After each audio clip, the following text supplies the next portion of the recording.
Bring me this trophy. Let's get it. Let's go and get it. Welcome back to the City Ramble. And of course, we're talking Club World Cup. Now, this tournament is split in opinion, but I'm coming in hard. I'm setting my stall out early. I want City to win it. Don't get me wrong. I'm not going to be losing sleep if City get knocked out early. I'm not going to be losing sleep if City gets to the final and they don't win it. This is very much a tournament that is a bit like... I was going to say Community Shield, but I think it's much better than that. Maybe the League Cup. I think the League Cup is possibly the best comparison where whilst you're in it, you're like, yeah, this is good. If we get knocked out, I'm not too bothered. You're in the final, you want to win it. If you don't win it, fine, whatever. This is where I'm at with the Club World Cup, and we're heading into City's first game. And I think, anyway, maybe you guys will tell me different, there are plenty of reasons for City fans to get excited about it. So we'll dig into a couple of them shortly. Like I said in previous videos, this is City Ramble, leading the conversation for Manchester City. We've got plenty of content on YouTube, social media. We're starting the podcast back up. Usually we do daily football podcasts, daily Manchester City podcasts, I should say, throughout the season. We're going to be doing them sort of intermittently throughout the Club World Cup, seeing how far City get, reviewing matches, etc. So if you want to listen to us in audio form, our Club World Cup preview went out on Monday. You can get it wherever you get your podcast from. But I think the first reason that everybody that I know anyway, from a City point of view, is looking forward to this competition is because City have signed 3 brand spanking new shiny signings. Well, actually, they've signed 4, haven't they? Because poor Marcus Bettinelli is getting forgotten in all of this conversation. But look, I'll be surprised if anybody but his parents are tuning in to watch him. Bless him. He looks like a lovely lad, and I'm sure he'll bring plenty of experience into that dressing room. But the Ryan Cherki, the Ryan Aït-Nouri, the Tijani Reinders are the reason that City fans are looking forward to watching that first game. I assume we'll see a couple. I don't think we'll see all of them start. Just because I think, Phil Foden's there, Savinho. I think we'll see 1 or 2 sprinkled in. I actually think we'll see Reinders and Ryan Cherki with Nico O'Reilly playing as the sort of left back, and I think Ryan Aït-Nouri will come off the bench. That's my mini prediction. Maybe we'll do a predicted 11 at the end for this game, but that is why people want to be watching it. And as well, it's worth mentioning the January signings. We didn't see a lot of them in terms of Kusanov, Vita Rice, Nico Gonzalez. Obviously saw plenty of Marmoush, and even still can't wait to see him play football again. So there is possibly 6-7 players that City have signed in the last 6 months that make up a chunk of this squad, possibly over a third of the squad. And, well, no, it would just be a bit less than that, wouldn't it? So, yeah. But even still, this is going to be, I think, a real insight into where these players are, what sort of ability they've got, what sort of quality they come with. Are they going to be able to sort of make an immediate impact? Are they going to need a little bit of time to sort of get back involved? And I don't know. I'm just buzzing to see it. I just really am sort of really excited to see how it is. If this was last summer, for example, where City only signed Savinho, I think that excitement wouldn't be as high. But I do think they do help it. The second reason I think is interesting, and it kind of plays into what we're saying about the signings, seeing where they are. I also want to see where the squad is at, because we had reports on Tuesday that even though within the squad, City's players were a bit reserved about the competition, thinking, it's been a long season, we just want a break. But the reports are saying that as they've touched down in the United States, as they've started training, that anticipation within the squad, that determination, that hunger to win has also gone up within the players. And you can get it, you can understand it. The winners, there is obviously, monetary bonuses for them to get. There is a legacy on the line. What I think is interesting here is the season City have just had. Because had City, again, if this was 12 months earlier and City had just done the 4 in a row, are they going to be that hungry? I don't think so. They'd be thinking, what's the point in this? We've just put everything into a title challenge. Get us home, get us on holiday, whatever. But I think that City have just had a bit of a poor season. They've got a statement. They've got a chance to go out and say to the rest of the football world, basically, we're still here. That was a one-off.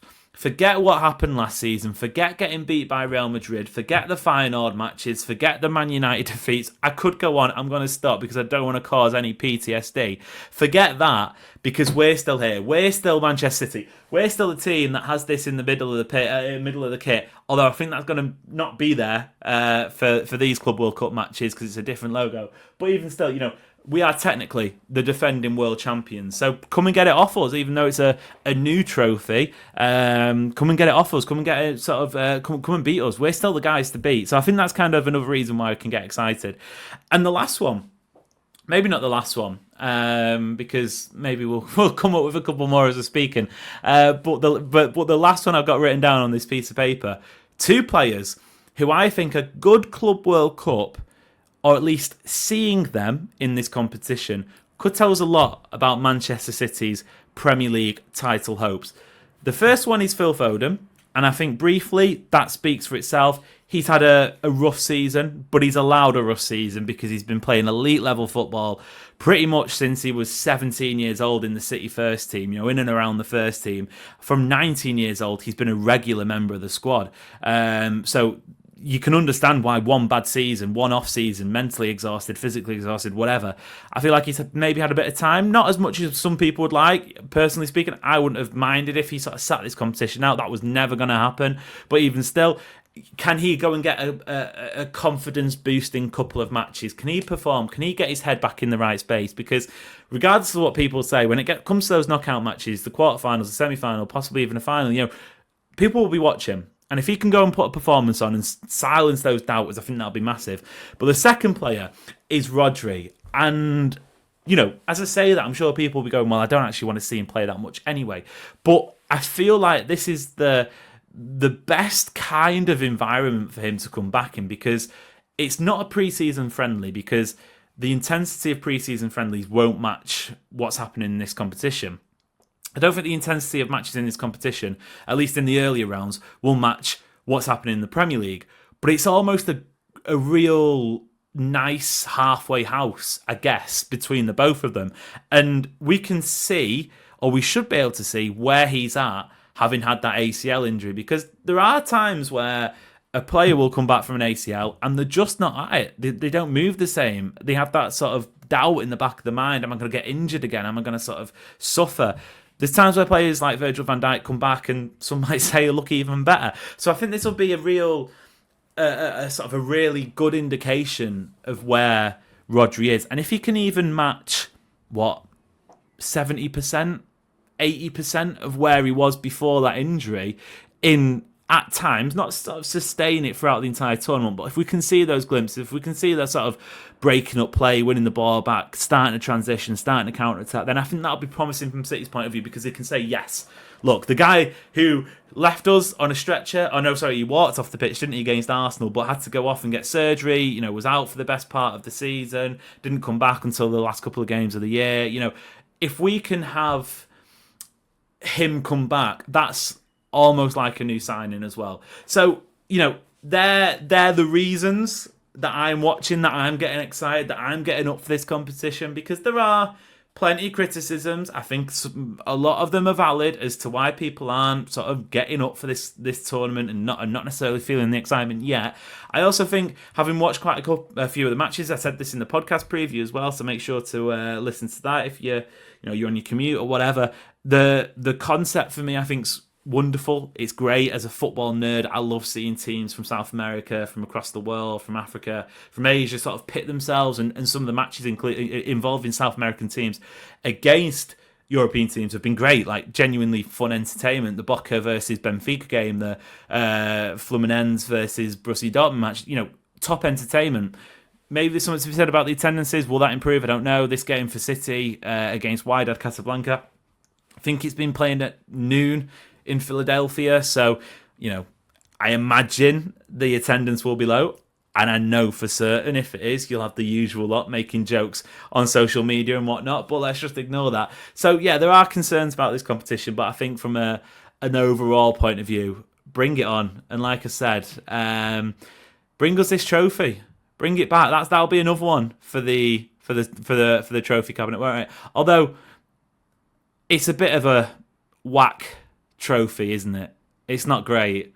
Like, where do you hold? Where do you grip onto?